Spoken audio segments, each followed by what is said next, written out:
Oke, assalamualaikum warahmatullahi wabarakatuh. Semoga kita semua senantiasa dalam kesehatan dan juga diberikan lindungan oleh Allah Subhanahu wa Ta'ala setiap hari, setiap waktu, setiap saat, demi memajukan at-taubah, alma mater kita tercinta. Pada kesempatan kali ini, saya Rusono akan membahas 8 pondasi at-taubah.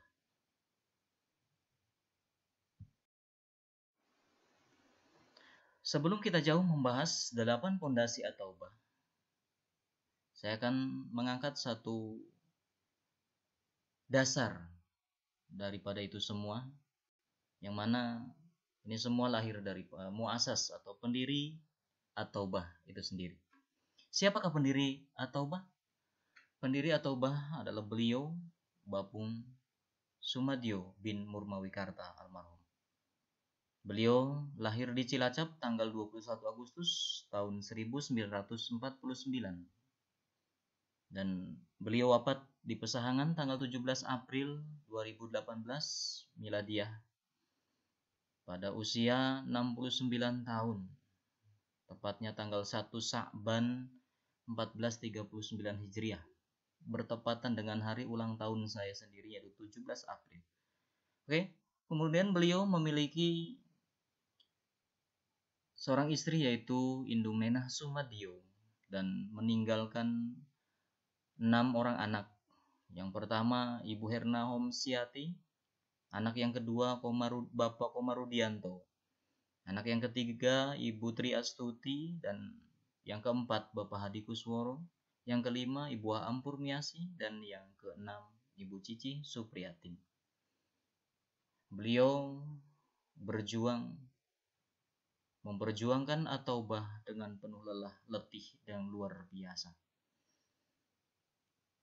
Dalam keadaan sakit pun beliau tidak menyerah. Itu bisa kita ungkap dalam pelajaran sebelumnya, yaitu di sejarah at-taubah. Namun dalam hal ini saya tidak akan banyak membahas tentang sejarah at-taubah karena fokus kepada 8 pondasi at-taubah. Apa itu at-taubah? Nama at-taubah diambil oleh beliau Bapung Sumadyo dari salah satu surat di Al-Quran, yaitu surat ke-9, yang memiliki arti pengampunan. Sebagai ungkapan naluri muasas atau pendiri yang merasa berlumur dosa akibat kesalahannya di masa lalu yang jauh dari agama. Beliau berharap keberadaan at-taubah menjadi sarana pengampunan dosa untuk dirinya dan orang lain yang merasa berdosa. Ketika kita merasa diri berdosa, sudah selayaknya lah kita menjadi bagian dari at-taubah, yang mudah-mudahan ini menjadi sarana pengampunan dosa kita. Tetapi bukan jaminan ketika kita berada di at-taubah kita diampuni dosanya, tetapi ini sarana untuk kita beribadah, sarana untuk kita berjuang mengharap ridho Allah, mengharap ampunan Allah Subhanahu wa Ta'ala. Oke, kita lanjut. Apakah keberadaan at-taubah atau lahirnya at-taubah itu suatu kebetulan? Simsalabim, abrakadabrak? Yang tentunya tidak. Ini merupakan suatu proses yang sangat panjang. Allah berfirman dalam surat Ibrahim ayat 24 sampai 25. Alam taro kaifa daraballahu masalan kalimatan thayyibah kasajaratin thayyibatin asluha sabitu wa far'uha fis sama'i tu'ti ukullaha kullahinin bi'idzni rabbiha wa yadribullaha amsala linnasi la'allahum yatadhakkarun. Tidakkah kamu perhatikan bagaimana Allah telah membuat perumpamaan kalimat yang baik seperti pohon yang baik, akarnya teguh dan cabangnya menjulang ke langit. Pohon itu memberikan buahnya pada setiap musim dengan seizin Tuhannya. Allah membuat perumpamaan-perumpamaan itu untuk manusia supaya mereka selalu ingat. Ini yang selalu menghujam dalam batin kita. bagaimana ketika at-taubah ingin tegak berdiri, at-taubah ingin kokoh berdiri, at-taubah ingin maju, maka ketika at-taubah ingin menjadi suatu kalimat yang baik, maka akarnya harus baik, akarnya harus teguh, cabangnya menjulang ke langit dan memberikan buah pada setiap. Kemudian, apakah keberadaan at-taubah itu serta mutasim salabim? Ini juga tentu tidak. Selain perjuangan yang luar biasa dari para pendiri-pendiri, Bapung Sumardio dan juga di sekelilingnya banyak orang yang mendukung perjuangan ini, seperti yang diceritakan dalam sejarah sebelumnya. Namun, ada satu dorongan yang sangat kuat, insting yang sangat kuat di balik ridho Allah Subhanahu wa Ta'ala, yaitu ucapan-ucapan orang tua terdahulu yang sudah meninggal. Beliau mengatakan kepada Bapung Sumardio bahwa bahasa Sundanya tenget genjaga sakulonon Ciranji sawetanen Citanggulun. Bakal aya anu ananjer jejeg ngadeg moal bisa digomeng-gomeng. Kalau bahasa Indonesia lihat nanti sebelah barat Ciranji, sebelah timur Citanggulun akan ada suatu yang tegak berdiri, nggak bakal bisa diganggu. Mungkin seperti itu kurang lebihnya. Nah, ini gambaran sebuah pohon. Kita gambarkan ayat tadi sebagai sebuah pohon yang akarnya kuat, batangnya tinggi menjulang ke langit, kemudian berbuah pada setiap musim. Nah, akar melambangkan sebuah pondasi. Pondasi at-taubah yang kuat yang akan membuat at-taubah kokoh berdiri. Kemudian batangnya tentunya batang yang baik, amaliyah yang baik yang akan membuat tegak kokoh berdiri, sehingga akan menghasilkan buah pada setiap musimnya. Surga di sini bukan gambaran surga di akhir. Orang yang di at-taubah dijamin surga, bukan seperti itu. Tetapi ini merupakan gambaran hasil dari suatu perjuangan. Ketika batang yang kuat, amaliyahnya baik, akan merasakan kebahagiaan. Kita akan merasakan kedamaian hidup di dunia ini. Surganya dunia. Insya Allah juga mudah-mudahan akan membawa surga di akhirat nanti. Amin ya Rabbal Alamin. Oke, kita lanjut. Akar yang kuat, yang tentunya menghujam ke dalam bumi, yang akan membawa, akan menjadikan kokohnya bangunan at-taubah di atasnya. At-taubah memiliki pondasi 8 yang terdiri dari inisial 8 huruf. Yang pertama yaitu A, yang kedua berinisial T, akar yang ketiga berinisial T, akar yang keempat berinisial A, akar yang kelima berinisial U, akar yang keenam berinisial B, akar yang ketujuh berinisial A, akar yang kedelapan berinisial H, sehingga tergabung dalam satu kata, at-taubah.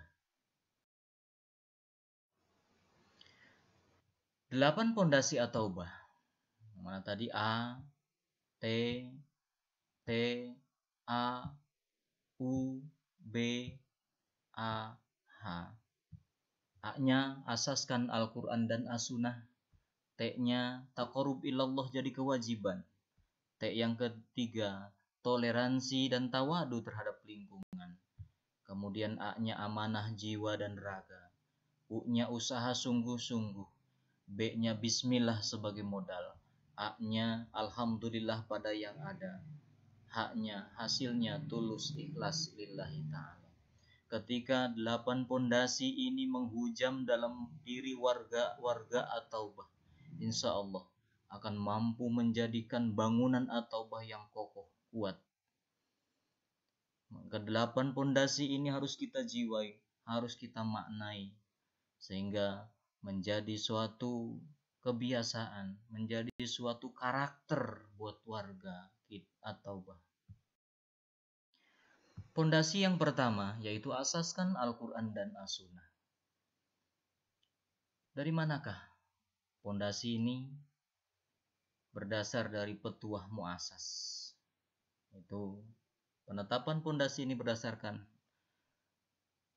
petuah beliau Bapung Sumadyo yang sering beliau mengatakan bahwa gara-gara gerakan pembakaran rumah oleh DITI di Pesahangan, banyak orang yang sholat jadi tidak sholat karena image Islam itu buruk, termasuk Bapung sendiri. Setelah 3 tahun mempelajari Al-Quran terjemah dan buku-buku referensi Islam selama menjadi di kebun, Bapung baru tahu bahwa Islam tidak seperti itu. Al-Quran ternyata sangat jelas dan menyeluruh menjelaskan tentang apa dan bagaimana Islam.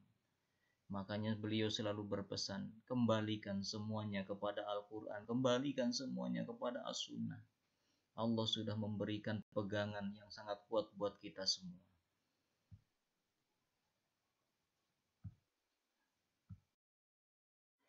Dalil pondasi yang pertama yaitu asaskan Al-Quran dan As-Sunnah sudah sangat jelas.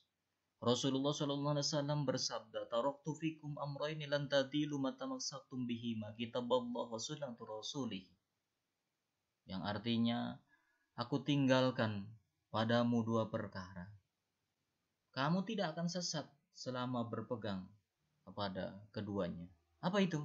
Kitab Allah dan sunnah Rasulnya. Hadis riwayat Malik, Al-Hakim dan Al-Baihaqi.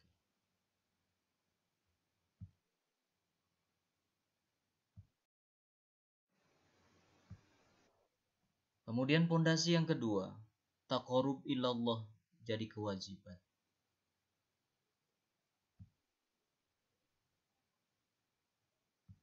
Apa dasarnya? Dari mana dasar pondasi yang kedua ini? Sama. Pondasi yang kedua ini juga penetapannya berdasar dari petuah muasas. Bapung selalu mengawali permintaan pada Allah Subhanahu wa taala dengan menyatukan rasa Allah dan rasa manusia. Kita bisa mewujudkan ketika kita terus berusaha mengingat Allah kapanpun dan dimanapun. Pembukanya dengan rutin sholat, tahajud, sebagai pendekatan rasa kita kepada Allah Subhanahu wa ta'ala. Beliau selalu melaksanakan sholat 5 waktu ditambah sholat sunat tahajud, duha dan fajar, serta mendoakan kerabat dan orang-orang yang berjuang di At-Taubah, baik selagi sehat maupun ketika sudah tidak mampu berjalan. Inilah luar biasanya beliau selaku muasas atau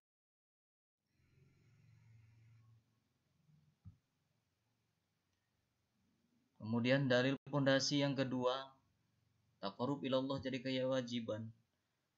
Selain tadi sebagai penetapannya dari petuah Bapung, ada dalil mendasar tentang ini, yaitu firman Allah Subhanahu wa taala, "Wa idza sa'alaka ibadi 'ani fa inni qarib ujibu da'watad da'i idza da'an falyastajibu li wal yu'minu bi la'allahum yarsyudun." Yang artinya, dan apabila hamba-hambaku bertanya kepadamu tentang aku, maka jawablah bahwasanya aku adalah dekat. Aku mengabulkan permohonan orang yang berdoa. Apabila ia memohon kepadaku, maka hendaklah mereka itu memenuhi segala perintahku dan hendaklah mereka beriman kepadaku agar mereka selalu berada dalam kebenaran. Ini yang sering dibicarakan oleh beliau, bahwa Allah itu bersama kita.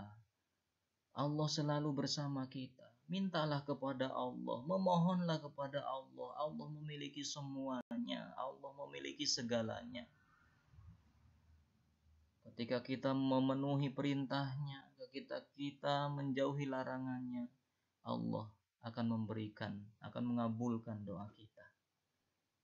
Hendaklah kita selalu beriman kepada Allah dan selalu berada dalam kebenaran.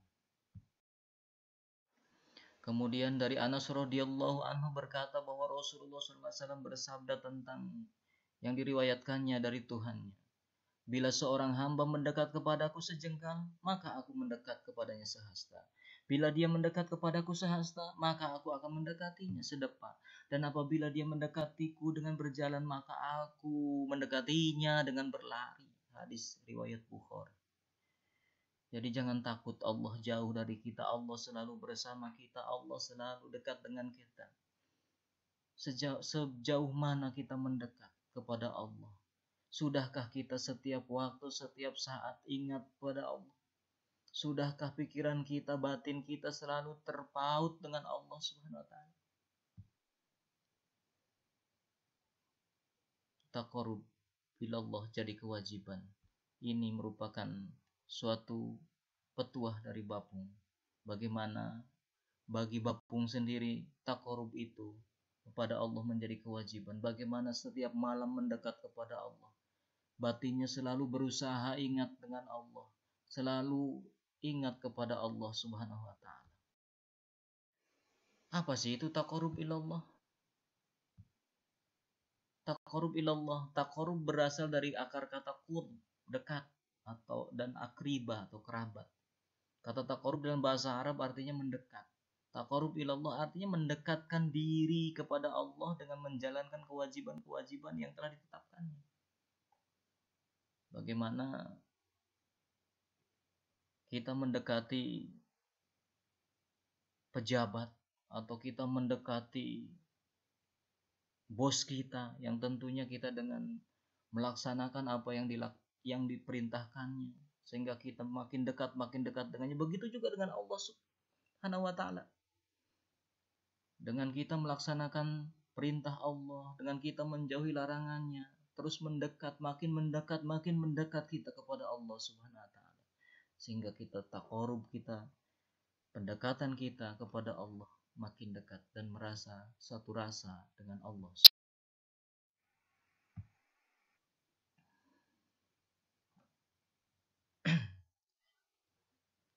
Pendekatan kita kepada Allah, taqarrub kita kepada Allah ini akan terwujud apabila kita mempunyai ikatan wajib dengan Allah Subhanahu wa taala. Ikatan wajib dengan diri kita sendiri.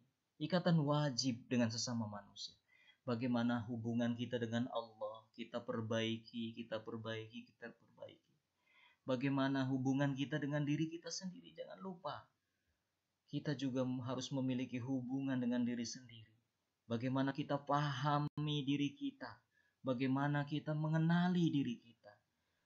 Sebelum kita mengenali diri orang lain, hablum minnanas, hubungan dengan sesama manusia, hubungan dengan lingkungan sekitar kita.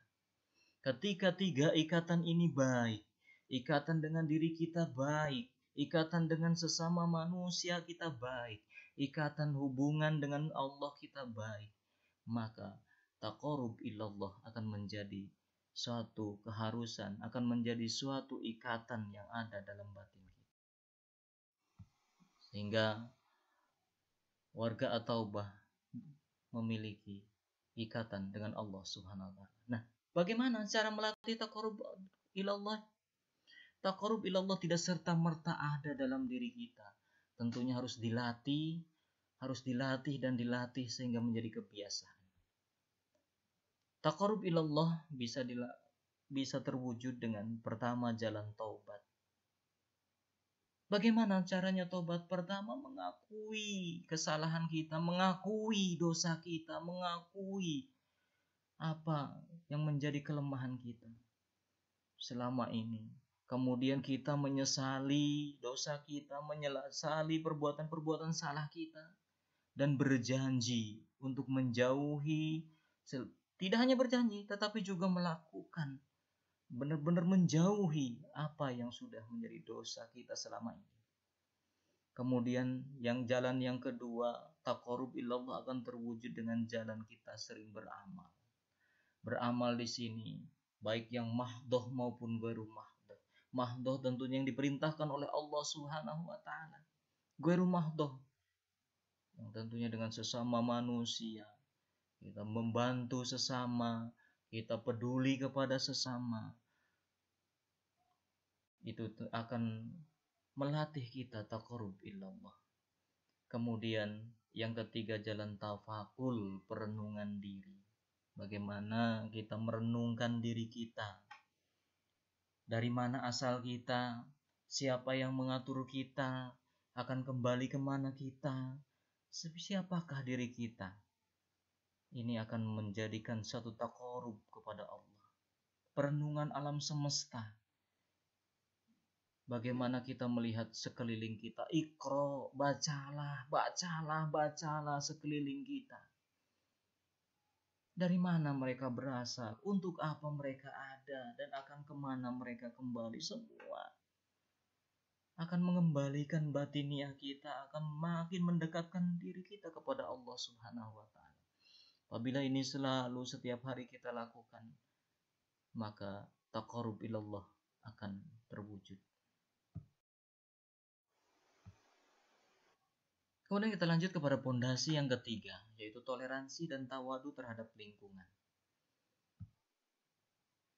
Ini sumbernya juga sama, petuah dari Mu'assas. Dasar penetapannya itu adalah pembicaraan Mu'assas, yang mana Mu'assas tidak pernah memilah dalam pergaulan, tidak pernah memilih-milih. Siapapun yang datang selalu dilayani. Selalu dilayani dengan baik. Berbagai pendapat berusaha ditampungnya, bahkan ketika bertanya suatu permasalahan selalu dengan merendahkan diri terlebih dahulu. Karena setelah taubatnya beliau sadar semua milik Allah dan berjalan atas kehendak Allah Subhanahu wa Ta'ala. Dalam pergaulan beliau tidak pernah memilih martabat, tidak pernah memilih jabatan dan lain sebagainya. Semua diterima dengan baik. Walaupun kadang-kadang membuat beliau pusing, kadang-kadang membuat beliau puyeng dengan berbagai macam kategori orang, karakter orang yang berhadapan dengan beliau. Tetapi beliau hadapi dengan baik dan tidak pernah berburuk sangka terhadap mereka. Dalil pondasi yang ketiga ini, toleransi dan tawadu terhadap lingkungan, dasarnya itu surat Yunus 40:41.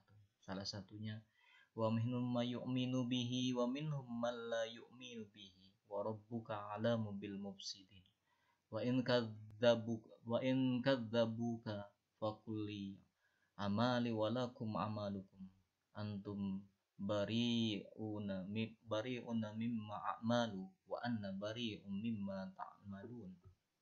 Yang artinya di antara mereka ada orang-orang yang beriman kepada Al-Qur'an, dan diantaranya ada pula yang orang yang tidak beriman kepadanya.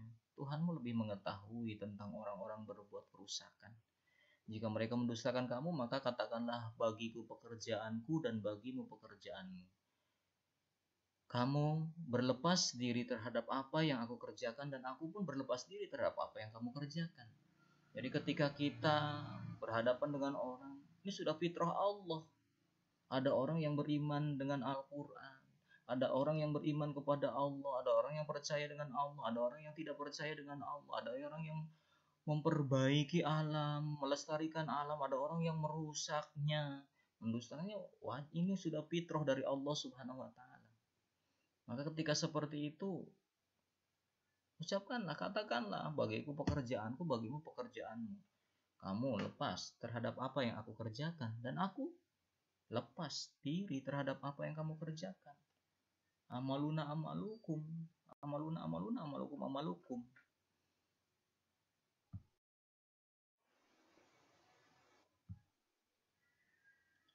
Kemudian dalil pondasi yang ketiga juga Al-Furqan ayat 63 sebagai dalil tawadu. Wa ibadur rahman alladzi yamsuna 'alal ardi hauna wa idza khatabahumul jahiluna qalu salaman. Adapun hamba-hamba Tuhan yang Maha Pengasih, mereka itu adalah orang-orang yang berjalan di atas muka bumi dengan rendah hati. Dan apabila orang-orang bodoh menyapa mereka dengan kata-kata hinaan, maka membalasnya dengan mengucapkan salam. Sungguh indah jikalau seperti ini. Jangan sampai kita hidup di dunia ini merasa hebat, merasa luar biasa, karena semuanya milik Allah. Segala puji milik Allah, segala pujian itu milik Allah, baik qadim ala qadim maupun 4 pujian yang lainnya, semua milik Allah Subhanahu wa Ta'ala. Ketika orang menghina kita, kenapa kita harus sedih? Semua ini milik Allah. Maka ucapkanlah dengan salam. Ya, kita tidak akan merasa sombong, kita tidak akan merasa terhina, biasa-biasa saja hidup di dunia. Kemudian apa sih itu toleransi? Secara istilah toleransi berasal dari bahasa Latin tolerare, yang artinya itu menahan diri, sabar dan membiarkan sesuatu yang terjadi. Seperti apa? Toleransi adalah sikap menenggang berupa menghargai dan membolehkan suatu pendapat atau pandangan yang berbeda. Ini menurut Purwadarmita. Bagaimana kita harus sadar bahwa kita diciptakan Allah itu dengan perbedaan. Jangan sampai kita tidak menerima perbedaan. Kita harus toleransi, menghargai pendapat, menghargai pandangan yang berbeda dengan kita. Karena justru dengan perbedaan itu kita indah. Justru dengan perbedaan itu kita akan melahirkan sesuatu yang wah, yang luar biasa.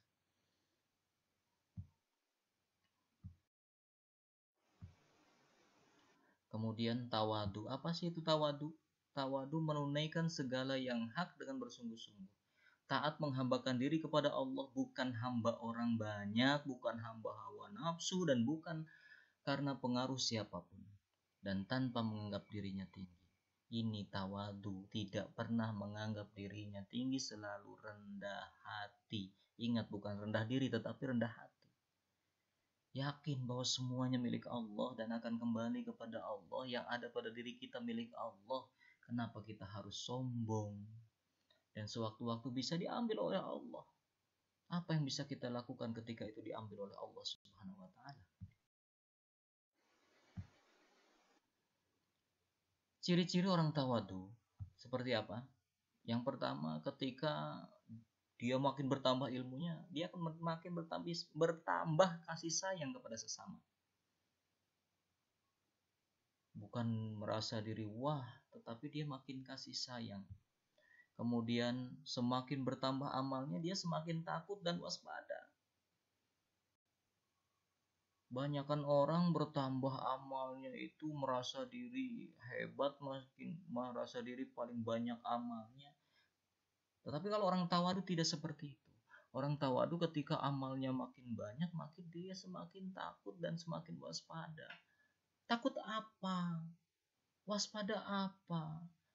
Yang tentunya sangat takut dia tidak bisa amanah terhadap hartanya. Makin waspada terhadap tindakan dan tingkah lakunya. Itulah orang-orang yang tawadu. Kemudian yang berikutnya, orang yang tawadu itu semakin bertambah usia, dia akan semakin berkurang ketamakan nafsunya. Kalau ibarat pepatah, bagaikan padi, makin berisi, makin merunduk. Makin tua, makin merunduk. Tidak lagi tamak, tidak lagi serakah. Kemudian yang berikutnya, semakin bertambah hartanya akan semakin tambah dermawan. Semakin dia kaya, semakin banyak memberi. Semakin dia banyak harta, dia akan semakin banyak pula bersedekah. Kemudian semakin tinggi kedudukannya akan semakin dekat dengan sesama. Bukan makin sombong, bukan makin jauh dengan sesama. Tetapi ketika dia kedudukannya makin tinggi, maka akan makin dekat, akan makin menyatu dengan sesama di sekeliling. Itu ciri-ciri tawadu. Kemudian yang berikutnya kita masuk kepada pondasi yang keempat, yaitu amanah, baik jiwa maupun raga. Masih sama, pondasi yang keempat juga dasar penetapannya itu petuah muasas. Itu perkataan beliau, Bapung Sumadyo. Beliau sangat berhati-hati dalam menggunakan amanah. Lebih baik beliau rugi daripada orang lain yang rugi. Ketika beliau menggunakan kas masjid untuk kepentingan memperjuangkan sekolah pun, beliau akui sebagai hutangnya. Bahkan ia rela berhutang besar asalkan orang yang berjuang bersamanya terhonor tepat waktu. Kadang-kadang beliau tidak memikirkan diri sendiri, beliau lebih memikirkan orang lain.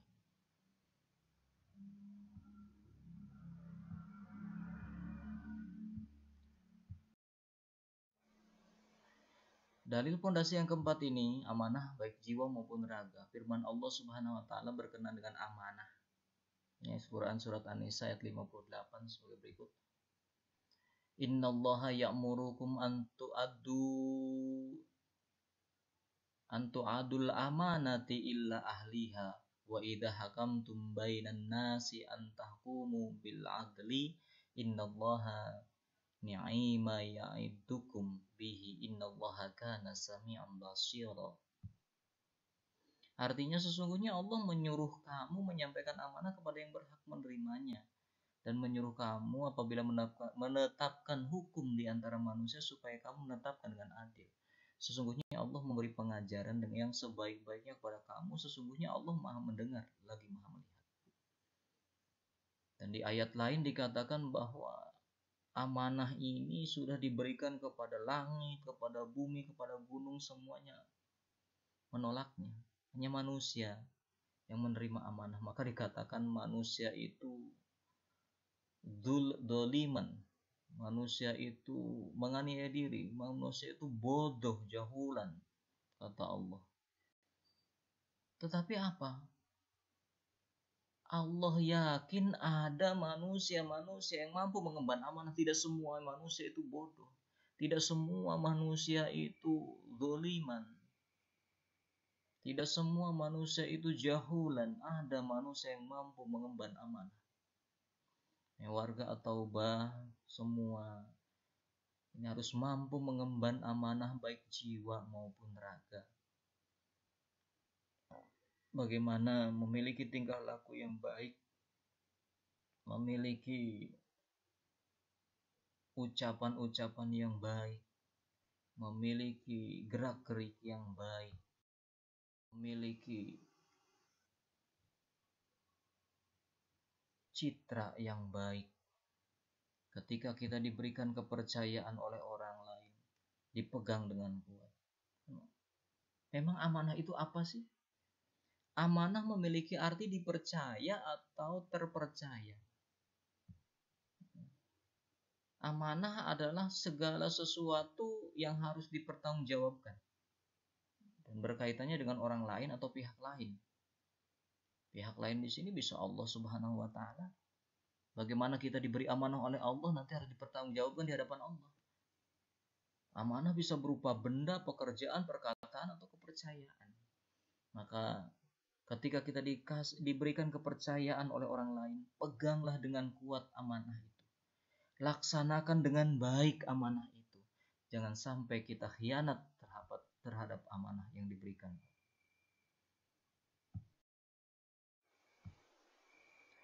Kemudian pondasi yang kelima yaitu usaha sungguh-sungguh. Warga at-Taubah harus memiliki jiwa usaha yang sungguh-sungguh. Ini berdasar dari petuah muasas juga penetapannya, yaitu ketika Bapung punya program, maka beliau selalu mengatakan kalau saya punya program wajib terlaksana. Jangan banyak pikir-pikir, jalan saja dahulu dengan berani, ikhlas dan sabar, pasti nanti ada jalan keluarnya. Sehingga perbuatannya ini sering sebagian orang itu mengatakannya atau menyebutnya sebagai ide gila yang terlaksana. Mungkin kalau secara baru dikatakan, wah ide gila, tetapi ternyata terlaksana dengan kesungguh-sungguhan. Dalil pondasi yang kelima ini atau usaha sungguh-sungguh ini dalam surat Al-Ankabut ayat 69 sangat jelas bahwa walladzina jahadu fina nahdiyanahum subulana wa innallaha lama'al muhsinin. Dan orang-orang yang bersungguh-sungguh untuk mencari keridhaan kami, benar-benar akan kami tunjukkan kepada mereka jalan-jalan kami, dan sungguhnya Allah benar-benar beserta orang-orang yang berbuat baik. Ini yang harus kita yakini, ketika kita sungguh-sungguh Allah akan memberikan jalan. Jangan berpikir belum apa-apa, berpikir jalannya. Nanti Allah yang akan memberikan. Kita sungguh-sungguh saja terlebih dahulu. Kita berusaha saja yang sungguh-sungguh terlebih dahulu. Nanti Allah yang akan menunjukkan jalan kepada kita. Ini belum apa-apa sudah puyeng mikirin bagaimana nanti. Yang gak jalan-jalan. Sering Bapung katakan kepada kami ya seperti itu. Bagaimana Jalan saja dulu, nanti Allah yang akan menunjukkan jalan. Allah yang punya jalan kok, bukan kita. Nanti Allah yang akan tunjukkan jalannya kepada kita.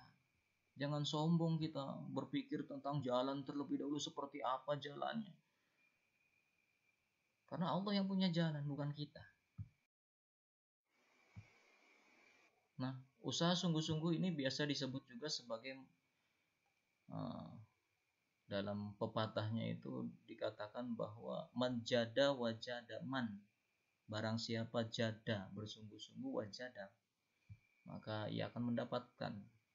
Jadi siapa yang bersungguh-sungguh, maka ia akan dapat. Kenapa? Kok bisa? Karena orang yang bersungguh-sungguh pasti akan mengalahkan rasa malas yang ada dalam dirinya. Kemudian orang yang bersungguh-sungguh pasti akan mencari cara mengatasi rintangan yang ada, hambatan yang ada. Kemudian orang yang bersungguh-sungguh akan berusaha melengkapi apa yang menjadi kekurangan dalam dirinya. Kemudian juga orang yang bersungguh-sungguh akan mempelajari perkara yang belum dia bisa, yang belum dia miliki, yang belum dia pahami. Kemudian juga orang yang bersungguh-sungguh akan berpikir kreatif dan terus mencoba sampai bisa. Kemudian yang terakhir, orang yang bersungguh-sungguh itu akan berusaha mengatasi alasan, bukan mencari alasan. Ini merupakan ciri orang yang bersungguh-sungguh. Orang yang bersungguh-sungguh pasti dia tidak akan punya rasa malas. Rasa malas akan dikalahkan oleh dia. Kemudian orang yang bersungguh-sungguh pasti akan berusaha mengatasi rintangan, bukan mundur karena rintangan. Kemudian orang yang bersungguh-sungguh pasti akan berusaha melengkapi kekurangan, bukan malah menjadikan alat dari kekurangan sebagai alasan. Kemudian orang yang bersungguh-sungguh pasti akan berusaha mempelajari perkara-perkara yang dia belum bisa. Dan orang yang bersungguh-sungguh pasti akan berpikir kreatif dan terus mencoba. Dan orang yang bersungguh-sungguh akan berusaha mengatasi alasan, bukan banyak alasan. Bohong besar ketika orang mengatakan dia itu sungguh-sungguh kalau dia memiliki rasa malas. Bohong besar ketika dia mengatakan dirinya sungguh-sungguh tetapi tidak mau mengatasi rintangan atau mundur karena rintangan. Bohong besar ketika orang itu mengatakan dia itu sungguh-sungguh tetapi dia tidak mau melengkapi kekurangan. Dia tidak mau mempelajari apa yang belum dia bisa. Dia tidak mau terus mencoba. Atau bahkan dia banyak alasan. Orang yang banyak alasan bukan orang yang sungguh-sungguh. Lalu bagaimana supaya kita bisa bersungguh-sungguh? Ikhlas dan sabar. Ketika ikhlas, ketika kita sabar, maka kita akan bisa sungguh-sungguh. Kenapa? Orang yang gak ikhlas pasti akan banyak alasan. Akan ngegrutu. Orang yang tidak ikhlas pasti akan banyak mengalami kendala. Terus kemudian sabar, karena yang namanya kita berusaha pasti banyak rintangan, banyak kekurangan. Tentunya harus memiliki rasa sabar yang sangat luar biasa. Baru akan terwujud sungguh-sungguh, sehingga ketika kita sungguh-sungguh kita akan dapat apa yang kita. Kemudian fondasi yang keenam yaitu bismillah sebagai modal. Ini juga berdasar pada petuah muasas, di mana dalam setiap tindakan beliau selalu yakin memiliki Allah. Bismillah, dengan nama Allah, karena Allah. Mau membesarkan dinullah, masa Allah tidak membantunya, kata beliau. Apa yang tidak bisa kalau Allah menghendaki? Jangankan manusia, malaikat dan jin pun tidak akan mampu menghalanginya. Bapung bangun masjid hanya modal bismillah kok, kata beliau. Nih, bismillah sebagai modal. Jadi karena Allah segala sesuatu itu dengan nama Allah. Jangan karena sesuatu. Bertindak hanya karena ingin jabatan, bertindak karena ingin sesuatu. Tidak jadi. Tapi karena Allah semata.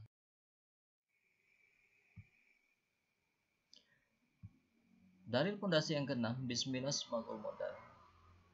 Sebuah pepatah mengatakan kulun amrin tibadil dayabdo bismillah fahuwa. Jadi setiap perkara yang baik yang tidak didahului dengan Bismillahirrahmanirrahim, perkara itu terpotong, percuma tuh. Bahkan kalau bahasa kerasnya tidak dianggap ibadah. Nauzubillahi min dzalik.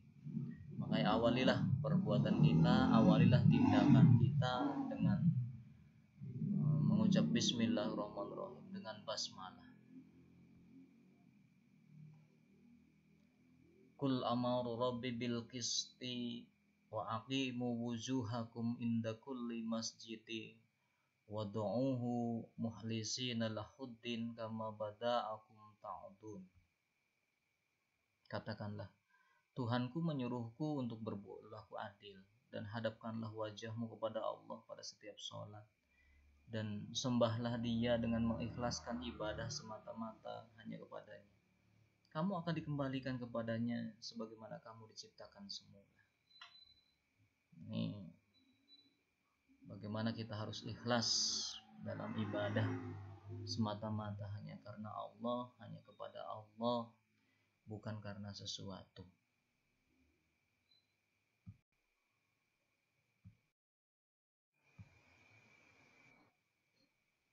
Bagaimana pengamalan bismillah?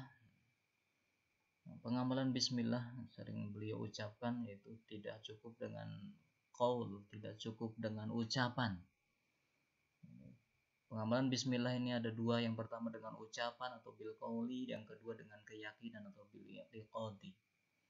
Bagaimana warga At-Taubah harus mengawali setiap kegiatan dengan ucapan Bismillahirrahmanirrahim. Mau makan, mau minum, mau sholat, mau apapun itu perbuatan yang baik, maka awalilah dengan kalimat Bismillahirrahmanirrahim. Kemudian yang kedua dengan keyakinan bil i'tiqadi. Setiap tindakan warga At-Taubah harus didasari dengan keikhlasan semata-mata dengan nama Allah dan hanya karena Allah semata-mata, jangan karena yang lain. Kemudian kita masuk kepada pondasi yang ketujuh, yaitu alhamdulillah pada yang ada. Setelah kita berusaha sungguh-sungguh, kita masuk pada pondasi yang ketujuh. Alhamdulillah pada yang ada, atau biasa disebut qanaah. Ini berdasar pada petuah muasas juga, yang mana beliau selalu mengatakan, dulu saya ingin mengarungi dunia. Berbagai usaha dengan modal tak sedikit dilakukan, tapi dunia tak dapat dikuasai. Bahkan kebahagiaan tak dapat diraih. Namun ketika saya ikhlas menerima segala ketetapan Allah atas usaha saya merasa kaya dan bahagia. Ini ternyata qanaah itu membuat kita bahagia. Hanya warga At-Taubah diharapkan selalu alhamdulillah pada yang ada. Jangan pengen ngerauk kusiku, bahasa Sundanya mungkin. Itu seperti itu. Nah, Bapung sudah memberikan pengalaman yang sangat luar biasa. Perjuangan beliau dari muda untuk berusaha menjadi orang kaya. Bahasa beliau ingin mengarungi dunia, tapi ya susah. Ternyata justru kebahagiaan itu diraih ketika beliau merasa menerima segala ketetapan Allah. Menerima apa adanya. Dalil pondasi yang ketujuh itu alhamdulillah pada yang ada ini sabda Rasulullah SAW. Laisal ghina an kasratil aradi walakinnal ghina innan nafsi. Apa artinya? Bukanlah kekayaan itu lantaran banyak harta, akan tetapi kekayaan itu adalah kekayaan jiwa. Hadis riwayat Bukhari Muslim. Belum tentu orang yang banyak harta itu bahagia, belum tentu. Karena kekayaan yang sesungguhnya, kebahagiaan yang sesungguhnya itu dari jiwa kita. Kekayaan batin kita, kekayaan hati kita yang akan membuat kita bahagia.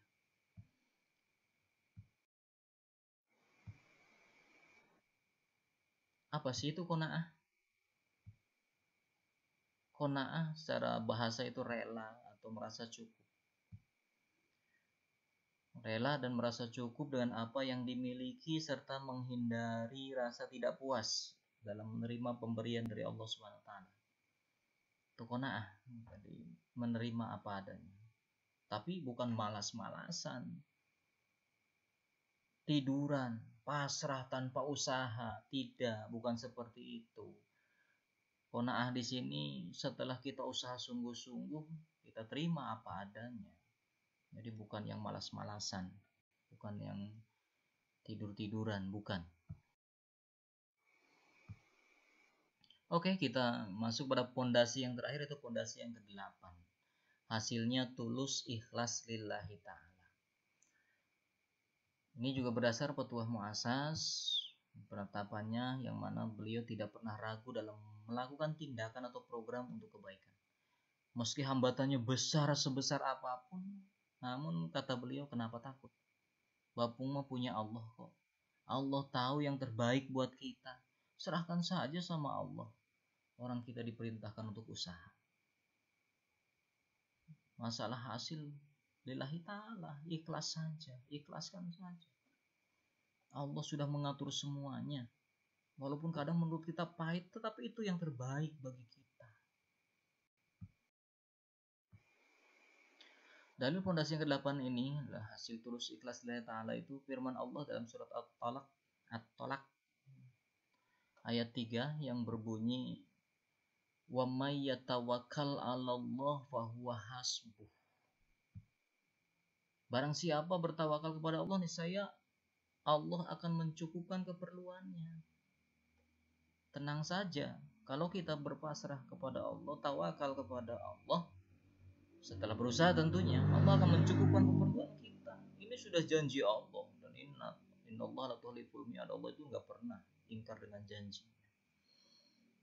Kemudian di surat At-Taubah, makanya tanamkan dalam diri kita, katakanlah fa in tawallau faqul hasbiyallahu la ilaha illa huwa alaihi tawakkaltu wa huwa rabbul arsyil azim. Katakanlah, cukuplah Allah bagiku, tidak ada Tuhan selain Dia, hanya kepadanya aku bertawakal, dan Dia adalah Tuhan yang memiliki arsy dan yang agung. Cukuplah Allah bagiku, tidak ada Tuhan selain Dia. Allah itu memiliki arsy, Allah itu memiliki semuanya. Kenapa kita harus kepada yang lain? Tawakal bisa terwujud juga karena kita pertama bersandar hati kepada Allah Subhanahu wa taala. Tadi hanya kepada Allah. Allahus Somad. Allah tempat kita bergantung. Allah tempat kita meminta. Allah punya segalanya. Kemudian mengupayakan kehalalan. Bagaimana yang kita makan, bagaimana yang kita pakai itu halal. Berasal dari sumber-sumber dari yang halal, digunakan dengan cara yang halal. Insya Allah tawakal akan terwujud dalam diri kita. Ya. Oke. Terima kasih. Ini pembahasan tentang 8 pondasi At-Taubah. Mudah-mudahan bermanfaat buat kita semua, dan khusus warga At-Taubah. Mudah-mudahan kita semua senantiasa bisa menjalankan 8 pondasi ini sehingga kita bisa memperkokoh khusus diri kita sendiri, umumnya buat At-Taubah yang alma mater kita tercinta, sehingga kita mampu menjadi orang yang tangguh, mampu menjadi orang yang kuat, mampu menjadi orang yang hebat. Itu saja kurang lebihnya pembahasan saya tentang 8 pondasi At-Taubah. Kurangnya mohon maaf yang sebesar-besarnya, tentunya kebodohan diri saya. Lebihnya semata-mata dari Allah Subhanahu wa taala. Mari kita sempurnakan dengan kafaratul majlis. Subhanakallahumma wa bihamdika asyhadu an la ilaha illa anta astaghfiruka wa atubu ilaik. Walhamdulillahirabbil alamin. Wassalamualaikum warahmatullahi wabarakatuh.